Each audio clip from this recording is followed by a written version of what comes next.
Olá pessoal, vamos para mais um capítulo da história das aventuras de Pinóquio? Vamos lá.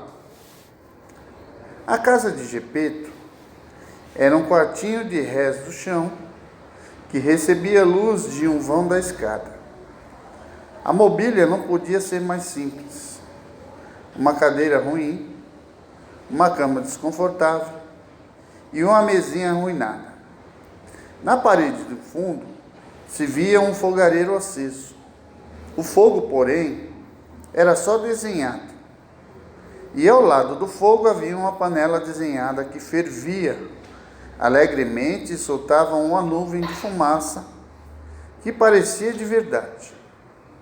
Logo que entrou em casa, Gepeto pegou as ferramentas e se pôs a entalhar e fabricar o boneco. Que nome eu vou lhe dar? Disse consigo mesmo. Quero chamá-lo de Pinóquio. Esse nome vai lhe dar sorte. Eu conheci uma família inteira de Pinóquios. Pinóquio o pai, Pinóquio a mãe e Pinóquios as crianças. E todos estavam bem. O mais rico deles pedia esmola. Quando encontrou o nome do seu boneco, começou a trabalhar com afinco e fez logo os cabelos, depois a testa e em seguida os olhos. Feitos os olhos, imagine o seu encantamento quando percebeu que os olhos se moviam e o encaravam fixamente. Gepeto, vendo-se encarado por aqueles dois olhos de madeira, sentiu-se quase ofendido e disse num tom ressentido: olhos feios de madeira, por que vocês estão me encarando? E ninguém respondeu.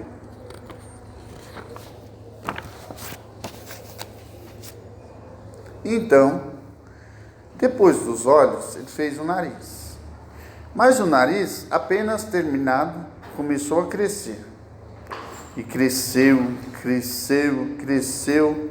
tornando-se em poucos minutos um narigão que não tinha fim. O pobre Gepeto se cansava de cortá-lo, mas quanto mais ele cortava, diminuindo seu tamanho, mais aquele nariz impertinentemente se tornava comprido. Depois do nariz fez a boca. A boca ainda não estava terminada, mas logo começou a rir e a zombar dele. Pare de rir, disse Gepeto melindrado. No entanto, foi como falar com uma parede. Pare de rir, repito, gritou com voz ameaçadora. Então a boca parou de rir, mas colocou a língua toda para fora. Gepeto, para não estragar o seu trabalho, fingiu que não percebeu e continuou a trabalhar. Depois a boca fez o queixo e em seguida o pescoço, depois os ombros, a barriga, os braços e as mãos. Logo que acabou de fazer as mãos, Gepeto sentiu que lhe tiravam a peruca da cabeça. Olhou por cima e o que viu? A sua peruca amarela na cabeça do boneco. Pinóquio, devolva logo a minha peruca. E Pinóquio, em vez de devolver a peruca, colocou na própria cabeça, ficando até meio sufocado. Diante daquele modo insolente e escarnecedor, Gepeto ficou triste e melancólico, como nunca tinha estado antes.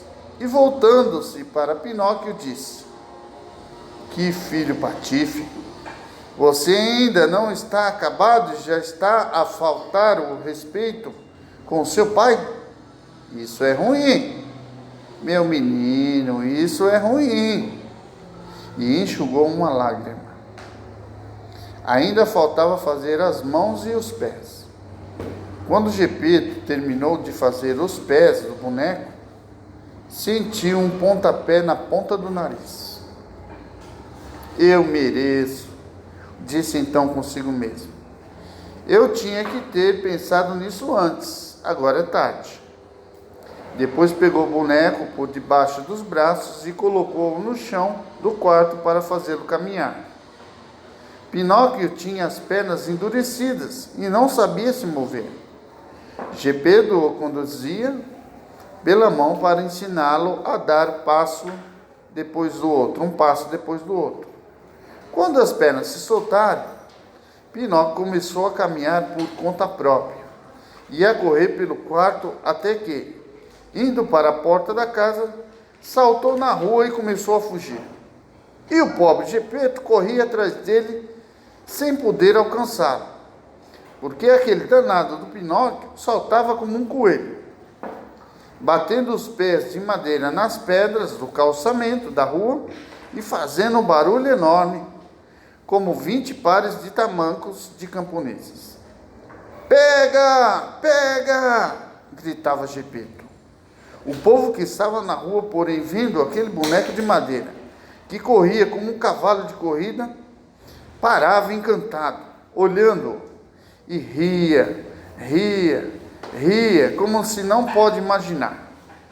E finalmente, por sorte, aconteceu que um policial, ouvindo todo aquele barulho e pensando que se tratasse de um potrinho que tinha escapado do seu dono, colocou-se encorajosamente, com as pernas abertas no meio da rua, resolvido a pará-lo e impedir maiores desgraças. Pinóquio, porém, quando viu de longe o policial que fechava a rua, procurou um modo de passar por entre as pernas dele, mas fracassou. O policial, sem se mover, agarrou-o tranquilamente pelo nariz. Era um narigão enorme, que parecia feito de propósito para ser agarrado pelos policiais, e o entregou nas mãos de Gepeto, o qual, a título de corretivo, queria lhe dar logo uma puxadinha de orelhas. Mas pense como ficou quando, procurando pelas orelhas dele, não conseguiam encontrá-las. E vocês sabem por quê? Porque na pressa de esculpi-lo, ele havia se esquecido de fazê-las. Então pegou o boneco pelo pescoço e, enquanto o conduzia de volta, disse-lhe, sacudindo ameaçadoramente a cabeça: vamos logo para casa. Quando chegarmos lá, vamos acertar as contas. Pinóquio, ouvindo a ameaça, jogou-se no chão e não queria mais caminhar. Enquanto isso, curiosos e mendigos começaram a se ajuntar em torno deles. Coitado do boneco, dizia alguns. Ele tem razão de não querer voltar para casa. Quem sabe como bateria nele aquele homem mau do Gepeto? E os outros acrescentavam malignamente: aquele Gepeto parece um cavalheiro, mas é um verdadeiro tirano com as crianças. Se deixarem aquele pobre boneco nas mãos dele, é bem capaz de arrebentá-lo. Em suma, tanto disseram e tanto fizeram que o policial colocou Pinóquio em liberdade e conduziu o pobre Gepeto para a prisão.